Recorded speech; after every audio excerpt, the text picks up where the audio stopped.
Hello everybody and welcome to another episode of Timeless or Trash. I am your host today, Christian, and joining me as usual is Ben, Dan, and James. And you may be noticing I've painted my face for this. The others haven't quite seen my look yet, so I'm going to get their reactions right now. Oh God!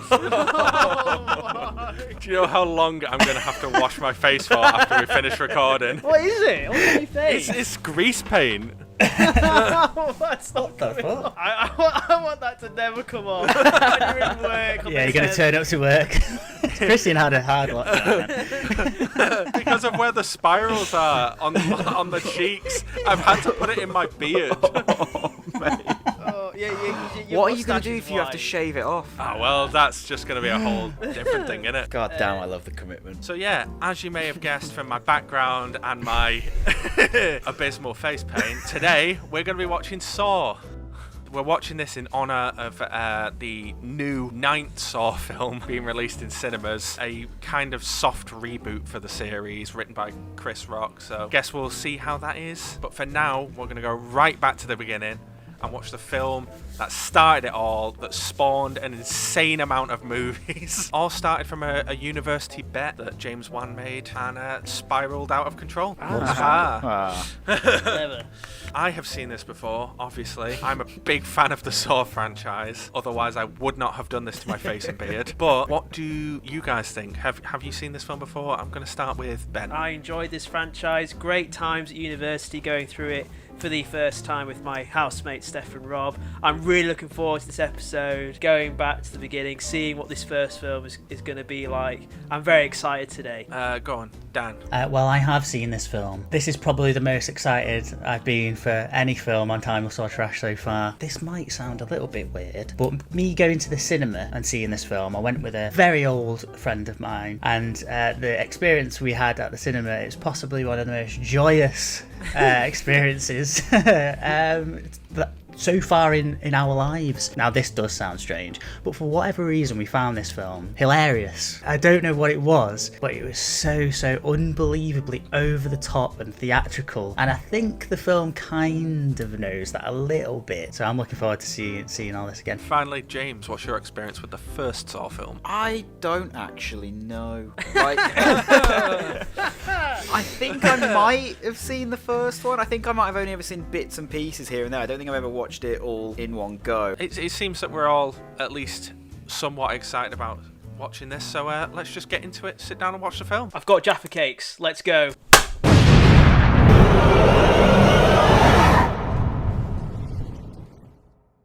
There we go. So let's just get straight into it. What did we think? Who would like to start us off? Oh, how did you find it, James? It was kind of more of a first time for you. That's the thing. There were bits that I did remember about this. I think the main stuff I remembered was the two guys in the bathroom. There was a lot of stuff that happened in this film that I did not remember. But maybe I didn't finish it. I think I might have stopped watching at some points. Pretty good. Pretty solid film. The first 10 minutes it's a great premise. It is a good premise. Yeah. It's a great opening. That's what you want from a movie, really. Solid opening. It wastes no proper time getting started. Yeah. It doesn't. I'll be honest, I liked all the stuff with Danny Glover, and it was interesting to see the sort of detective case. I could quite have happily have just watched a film that was set entirely in that bathroom, I think. Good lord. I don't know. I think we had enough of the quality of the acting with the footage we got. Where did you get this? I don't think he's winning an Oscar anytime soon. Hey, he was one of the prestigious men who answered the ad on Craigslist. You'll be happy to know, guys, I still found this funny. I still found it funny. It's actually a good film. It's a decent film, a decent premise. Nice little twist at the end. Twists throughout, a fair few twists. Yeah, twists and couple turns twists, and all couple that. twists. Yeah. Obviously, it's spawned, a million sequels and everything. Very successful first film. It reminds me of the Fast and Furious series, of where it starts off a bit smaller and more humble, and then just by the 5th or 6th film, it's just a bit off the rails. These franchises run for so long, they become aware of themselves. They kind of descend into self-parody because they know what the audience wants. The stuff in this film was bad enough, it's pretty gory in places and pretty kind of messed up. But the later films just kind of one up the last one. Another good franchise that ran almost parallel to Saw, like running at the same time period, that went off the rails very quickly, was Final Destination. Yes, off the roller coaster rails, you might say. I wish you wouldn't. Yeah. I think I've realised why Dan finds this film so funny, and it's because he's just a genuine psychopath. I'm gonna kill your husband now, Mrs. Gordon. Sorry. There's no need for that. No, listen, I know that I laughed at some pretty inappropriate moments in this film. I'm well aware, but I just couldn't help it. There is a certain absurdity to some of the moments where it tips over being dramatic. Carrie Elwes's performance, it starts off, I was going to say understated, but it's definitely not at any point understated. But it starts off a little more subdued, shall we say, I suppose, a little bit less over the top. Husky. I was going to say, he's still put on the husky voice. I was on my way home from work, and I don't remember anything else. It just descends, especially like the last sort of 20 minutes of this film. The whole film just descends into like a bit of a crescendo of like just pure absurdity, basically. Like he pulls so many ridiculous expressions. It's just incredible, really. What are you doing to them, you bastard? Don't worry, honey. Everything's gonna be okay. Is that you, Sepp, you bastard? God damn you! Stop the lies! You're a liar! I know it's you son of a bitch! Larry. Hallie? I've done it! Now show them to me! I have to go and get help. Stop acting! There's one point where I just lost it, where he goes from like furious anger to realising he's on the phone to his wife and then just like reacting like a scared child. He goes like, oh, like really, really like so daft. And then he's immediately electrocuted and just turns into a plank. And it's like a physical like comedy. It's like slapstick. Then he turns it up to like 11 and screams his nuts off. Proper goes for it, his big scene. Look, he had a What? limit He and he goes for it. reached it. Yeah. His performance was pretty ridiculous and overly dramatic, but I think what really helped sort of cement that it was kind of more funny than it was dramatic was the editing. The way it kept cutting between these like overly dramatic scenes of a shootout and then cutting back to him rocking back and forth on the floor. He was pinballing around from emotion to emotion, but like it was just mad to watch. But I respect it and I love it. Also, I don't know if I'm alone, but I find like the whole puppet thing quite funny as well. Yeah. Like the fact that like this absurd little puppet thing is riding a tricycle around and like he's on camera all the time and he's like turning a camera and like someone's filming it, but we don't know who. Is there some weird setup with like pulleys and levers so that he can film it perfectly and keep everything in frame whilst also like controlling this puppet? Like what is going on? Where's he getting all the money for this effort. stuff? I was gonna say it's not cheap. The stuff that I'm he's got telling here. you just gotta watch the franchise and eventually all of it's explained, but not really. There are a few little minor plot holes in the film, like things that don't quite work. Like obviously the big reveal at the end with Zepp. Oh, he's just been part of the plan all along. He's a victim as well, kind of thing. When he's in the house and he's kind of like he's kept keeping hostage the little girl and her mum, right? Why is he like hamming it up so much? He's just there in like a bed sheet over the little girl's bed. If he's like a victim, what's going on there? It's like why is he making it worse? Commitment to the role. But speaking of plot holes, as good a reveal as it is that Jigsaw was in the room with them the whole time, it doesn't really stand up and make sense, does it? Like, you're telling me that these guys are trapped in the room for this long, they're looking at every little detail they can, and they never see the fact that he's breathing or the fact that he's flicking this switch to electrocute them. Did he just move? No. They do set this up with Amanda because they say that the guy that she cuts into has been drugged to give him the appearance of death. So he drugged himself.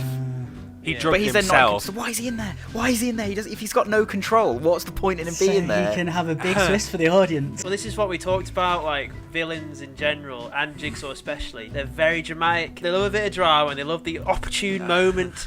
I won't just burst out. I'll turn the lights off. I'll put my puppet on the seat and I'll wait for the flash and then I'll attack. I won't just attack him. I'll attack him in a pig mask and a jumpsuit. I won't just walk up behind him. I'll crawl on the floor. It's the fact that Jigsaw clearly really set that up. He like walked into the room and he's like, right, I've cut the power. He won't be able to turn on the lights when he wakes up. And then he's like, oh, but does he have a torch? Walks into the room and he's like, yeah, he's got a torch. Well, I'm going to get rid of the batteries from this so that he has to go around with a camera. I cut your power and stole your torch batteries. I also cut all the wicks off your candles.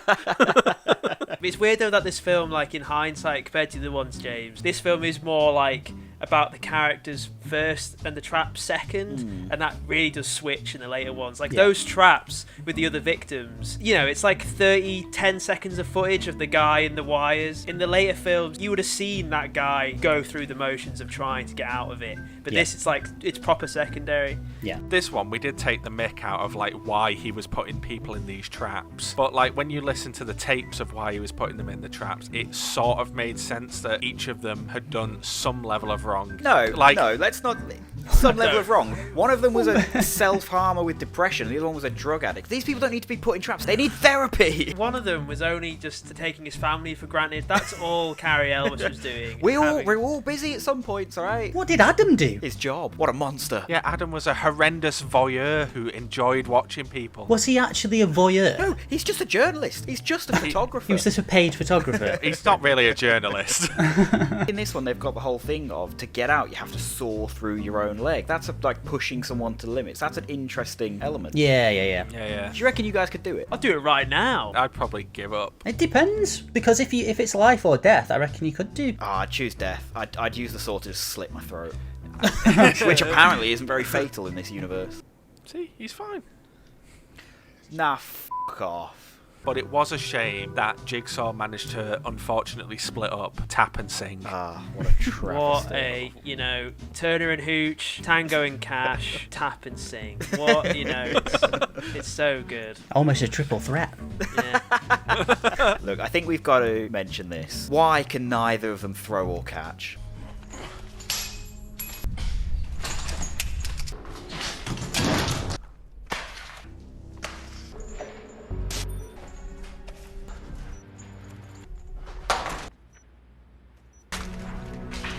The floor by the end of the film is just littered with fucking debris of their failed attempts at throwing things at each other. They literally caught one thing, which was the tape player. It's like that one bit where he throws the key, throws it, and it pings off every wall. It's like, bing, bing, bing, bing, bing, just echoing around. It's like, yeah, just throw it to you. Just slide it. Carrie Ellis didn't even bother trying to catch some stuff at the end. I think Adam was throwing stuff at him, and he just didn't. He was like, oh, whatever. The absolute madness of the editing every time someone was in a trap and they'd speed it up and it'd have like flash slap cut. We were laughing at some of those moments, but I absolutely love that editing, and I love that they carried it as like a torch of like, yes, this is a Saw movie. Talking of car chases, right? You think of The Italian Job, you think of Bullet, The Bourne Identity. The car chase in this was pretty spectacular. Very clearly, just they're driving at about 10 miles an hour, but they've sped the footage up in post. No way, James. That car, not even that's moving. not moving, that car. They haven't got the budget to have a moving car. They couldn't and a afford the camera. petrol. That's clearly just sat still in this little studio, just going like that, and they've gone with the camera like that just to make it kind of look, and sped it up. That's what they've done. No way that's a car's a moving car. No way. Another thing that they carried through, I absolutely love the Saw theme music. Yeah, I was gonna say, yeah. It's not It's really nearly as solid big a theme. thing as I thought it would be.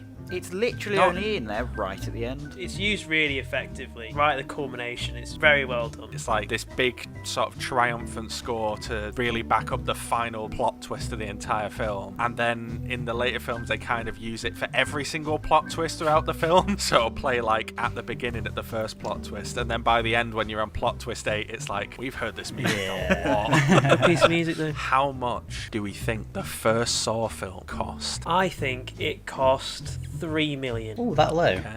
I think it's proper low. Yeah, I'll say a nice round 5 million. I'm gonna go super cheap with this one. I might be a bit mental for doing it, but I reckon it's under $1 million. This film, its budget was 1.2 million. Almost. For how cheap it was, it's actually very well made. Really good. Yeah. And it's because they spare on the gore and they don't show you it a lot. A lot of it's sort of off screen and you just sort of see bits. From the top of my head, the only real bits of gore you see are the start of the leg cut and when Danny Glover's partner gets his head blown off. Even then, I think you don't see it till after the fact. Yeah. You see a bit of blood on the wall, and just a bit of his head. And like I said to you during the recording, like little moments like when they go into that section and you see Miles from Lost put his gun up. That's Lee Winnell. He's also Adam, and various shots like that because of the budget. They couldn't afford the actors, so for the pickups and reshoots, Lee Winnell's just doing it. Very much like The Evil Dead, where it's Sam Raimi's hands. I did think this, yeah. Things like that. Very much like The Evil Dead. What did it gross, Christian? Do you guys want to guess? I reckon this is a mad one. I'm gonna go 75 million. I'm gonna go 110 million. I'm gonna go over 200 million. Let's say 200 million. You have overestimated it, but it did still make 103.9 mil.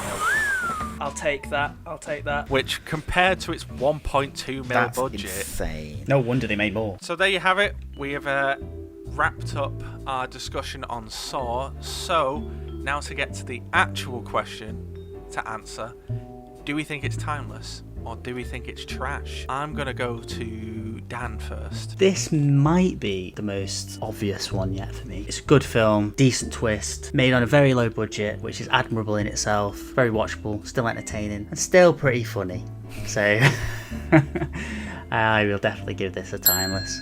Next I'll go to James. Yeah, honestly, watching this for the first time, it's a pretty solid film. It doesn't waste time, it gets started, gets going. Because it's got such a low budget, you can tell they haven't just sort of gone, we'll throw money at it, fix it. They've actually taken time and thought stuff in this film, like thought it through. It's timeless. Ben, go on then. What do you think? It's got a solid premise, the story, the music, kind of the look. Dare I say, it's got plenty of iconic elements in the film, and it's also got that I love about movies, that it's kind of, you can tell it's made by humans, you know what I mean? You can tell it's made by people trying to do their best with the money they've got, and that shines through, and I really enjoy that stuff. And yeah, it's totally stood the test of time for me, so definitely timeless. Undoubtedly, we know what I'm going to give it. Like I said at the beginning, I wouldn't have done this to my face if I wasn't a big fan of the Saw movies. Saw 1 is probably the best made of the Saw films. It literally did end up redefining horror as a genre. It's absolutely timeless. There you have it. We've come to the conclusion that Saw definitively is timeless. That was fun! I think this is our first horror film for Timeless or Trash. Yeah. It is. I think we should do another horror film. I think we should check out another horror film from 2004. Clip! I like this song. If you enjoyed that video, be sure to like and subscribe. We've got plenty of other Timeless or Trashes, if you've not seen them, that you can go back and watch. Got a really good podcast that you can listen to on Spotify, Apple Music, or watch on YouTube that you can enjoy. And we've got some great Timeless or Trashes like the one we just teased coming up. So, give us a like, give us a subscribe, hit that little bell icon. Should we do more Saw movies? Or other horror movies? Let us know. Should we do our own Saw trap for each other? Should we create a trap for each other and see how we do and film it and put it on the internet? I don't think that'd be the best idea. You'll get the views. Thank you for watching, and we'll see you next time. Bye.